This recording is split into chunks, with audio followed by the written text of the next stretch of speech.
Internet censorship आखिर क्या है चाइनीज फायरवॉल? कैसे इसने दुनिया के लिए चीन को एक बंद दरवाजे जैसे बना रखा है?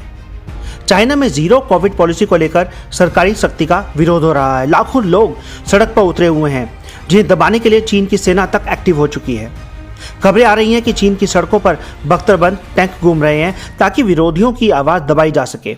वैसे एंटी सरकार प्रोटेस्ट को दबाने का कम्युनिस्ट पार्टी ऑफ चाइना के पास एक और तरीका भी है, इंटरनेट सेंसरशिप, जो इतनी सख्त है कि सेंध लगाना लगभग नामुमकिन है।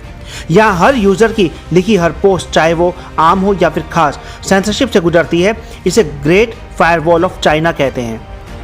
वॉशिंगटन डीसी से पूरी दुनिया में इंटरनेट की आज़ादी पर रखने वाली संस्था फ्रीडम हाउस हर साल अपनी रिपोर्ट जारी करती है। इसमें 10 से 100 के बीच में नंबर हैं। अगर किसी देश को 100 नंबर मिले तो इसका मतलब कि वहाँ इंटरनेट पर लिखने बोलने की पूरी आज़ादी है। साल 2022 में चीन को इसमें 10 नंबर मिले थे और ये सबसे नीचे की मार्किंग है। इसका मतलब ये कि यहाँ ऑनलाइन खुद को व्यक्त करना किसी भी जंग से कम नहीं है। साल 2000 में वहाँ की मिनिस्ट्री ऑफ पब्लिक सिक्योरिटी ने गोल्डन शील्ड प्रोजेक्ट लॉन्च किया था। जैसा कि नाम से समझ आ रहा है कि ये शील्ड थी, यानी सेंसरशिप की दीवार। ये उतनी पुरानी बात है जब सोशल मीडिया के नाम पर लगभग कुछ भी नहीं था। इससे इंटरनेट पर दिख रही छोटी से छोटी चीज सेंसर की नजरों से गुजरती।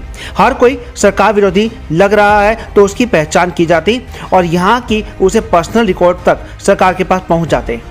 इसके बाद जो कार्रवाई होनी होगी वो होगी, लेकिन इस बीच ही वो शख्स या फिर वेबसाइट ब्लॉक कर दी जाती। पहले बड़े संस्थानों या अलग सोच करने वाले लोगों पर हमला हुआ और फिर ये मामूली आदमी पर लागू भी होने लगा।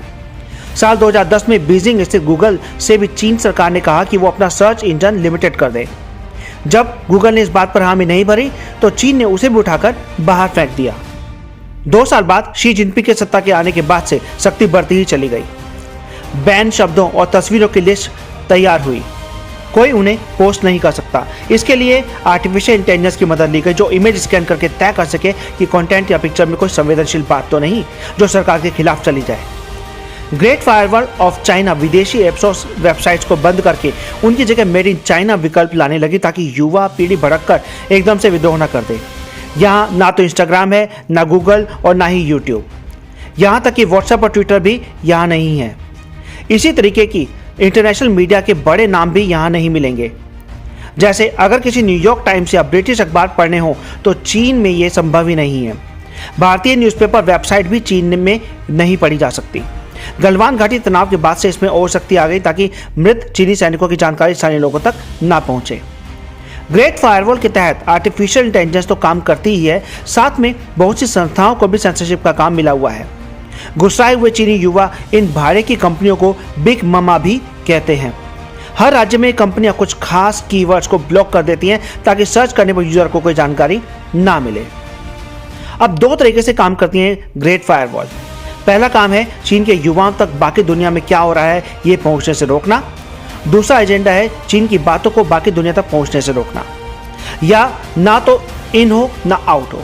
फिलहाल तक कोई कॉमन प्लेटफॉर्म नहीं बना सका जिसके जरिए चीन में रह रहे लोग और बाकी लोग आपस में खुली बातचीत कर सके। सेंसरशिप में एक तरीका और भी है जिसे फ्रिक्शन कहते हैं। इसके तहत कम्युनिस्ट पार्टी ऑफ चाइना में उन तमाम वेबसाइट्स को स्लो कर दिया गया है जो किसी भी तरीके से फ्री स्पीच की बात करें। अब यूजर इसे खोलने की कोशिश करेगा तो इंतजार ही करता रह जाएगा और आखिरकार बंद कर देगा। सेंसरशिप के दायरे में ही फ्लडिंग भी आता है। यह चीन के अलावा कई दूसरे देशों में भी अपनाया जा रहा है। इनमें फेक न्यूज़ का पूरा जाल बुन दिया जाता है और इतना फैलाया जाता है कि वही सच लगने लगे। फ्लड यानी सूचनाओं की बाढ़। आमतौर पर सच्ची खबरें इनके नीचे दबकर रह जाती हैं। ये तो ही चीन की बात, लेकिन कई दूसरे देश भी इंटरनेट सेंसरशिप का खूब फायदा उठाते हैं। नॉर्थ कोरिया इसमें चीन को ही टक्कर दे रहा है। यहाँ कोई भी विदेशी मीडिया की एंट्री नहीं, ना आप उन्हें खोज सकते हैं ना वे आपको। इस देश के लोग बाहर बस चुके अपने रिश्ते या नाते रिश्तेदारों को मैसेज या कॉल नहीं कर सकते। सिर्फ सरकारी अधिकारियों को ही इसकी इजाज़त है। बाकी लोग इंटरनेट का अलग रूप इस्तेमाल करते हैं जिसे क्वांग म्योंग कहा जाता है। ईरान में भी सोशल मीडिया पर काफ़ी सख्ती है। यहाँ के लोग यूट्यूब, ट्विटर, फेसबुक नहीं चला सकते। न्यूज़ के नाम पर सरकारी चीज़ें ही यहाँ देखी पड़ी जा सकती हैं। इसी लिस्ट में सीरिया, सऊदी अरब, बेलारूस, क्यूबा और तुर्कमेनिस्तान भी आते हैं।